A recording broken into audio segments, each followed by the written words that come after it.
سواء الطريق واجعلنا التوفيق خير الرفيق أعوذ بالله من الشيطان الرجيم بسم الله الرحمن الرحيم وقضى ربك ألا تعبدوا إلا إياه وبالوالدين إحسانا إما يبلغن عندك الكبر أحدهما أو كلاهما فقل لهما أف ولا تنهرهما وقل لهما قولا كريما.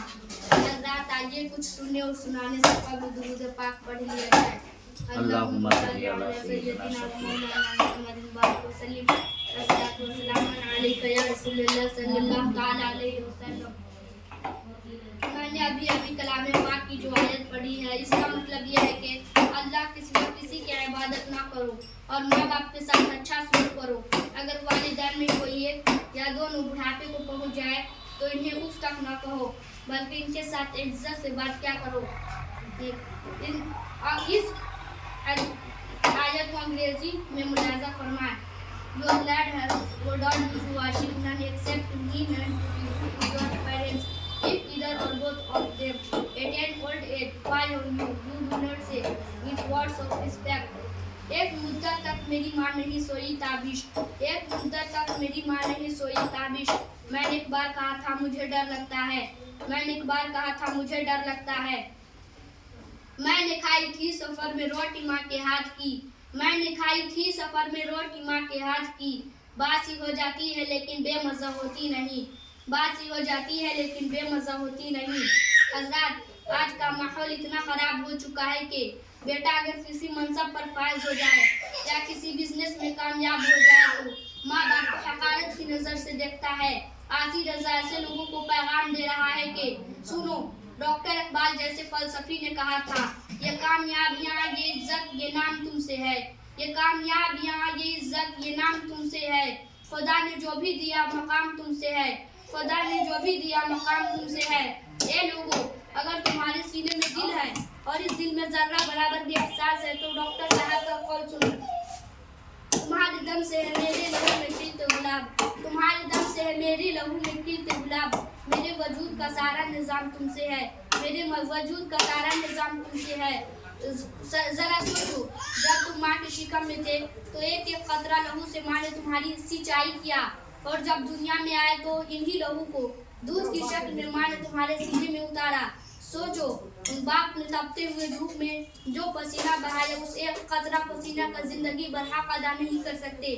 اگر آپ چاہتے ہیں کہ زندگی کے ہر شعبے میں کامیابی حاصل کریں، اگر آپ نوجوانوں اگر آپ چاہتے ہیں بڑے بڑے ایک کامیاب بزنس مین بن کر دنیا میں کامیابی حاصل کریں، اگر ہم چاہتے ہیں بڑے بڑے کمپٹیشن ایگزام میں کامیابی حاصل کریں تو ادھر ادھر بھٹکنے کی ضرورت نہیں. ماں باپ کے قدموں کو جا کر چوم لو.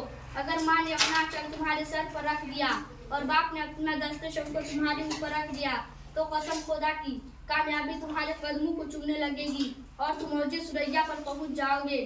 ڈاکٹر اقبال نے یہی فکر دیا تھا. کہاں بساتے جہاں اور میں کم سینوں ناداں. کہاں بساتے جہاں اور میں کم سینوں ناداں. یہ میری جیت کا سب اہتمام تم سے ہے. یہ میری جیت کا سب اہتمام تم سے ہے. جہاں جہاں ہے میری دشمنی سبب میں ہوں. جہاں جہاں ہے میری دشمنی سبب میں ہوں. جہاں جہاں ہے میرا احترام تم سے ہے. جہاں جہاں ہے میرا احترام تم سے ہے. نوجوانوں، ایک چھوٹا سا بچہ آپ کو پیغام دے رہا ہے کہ ماں باپ کے دل کو تکلیف نہ پہنچاؤ ورنہ اگر ماں کا دل دکھتا ہے تو عرش اعظم کانپنے لگتا ہے. زمین عرض کرتی ہے مولا مجھے اجازت دے میں شخص کو ہمیشہ کے لیے نگل جاؤں. چرندوں پرند اس کے لیے بد دعا کرتے ہیں. سنو، ماں باپ کی آنکھوں سے گرنے والے آنسو بارود بن کر تیری دنیا کو جلا ڈالے گی. اگر ماں باپ خوش ہے تو تمہارا سماج تم سے خوش ہوگا. اگر ماں باپ خوش ہے تو تمہارا دوست تم سے خوش ہوگا. اگر ماں باپ راضی ہے تو سب تم سے راضی ہوگا. اب مجھے کہنے کی اجازت دی جائے اگر سب راضی ہے تو اب تم سے راضی ہو جائے گا. اب آپ لوگوں کے سامنے ایک ایسی حدیث پاک پیش کرنے جا رہا ہوں جسے سننے کے بعد ایسا لگے گا جیسے مدینے کی گلیوں کی سیر کر رہے ہیں.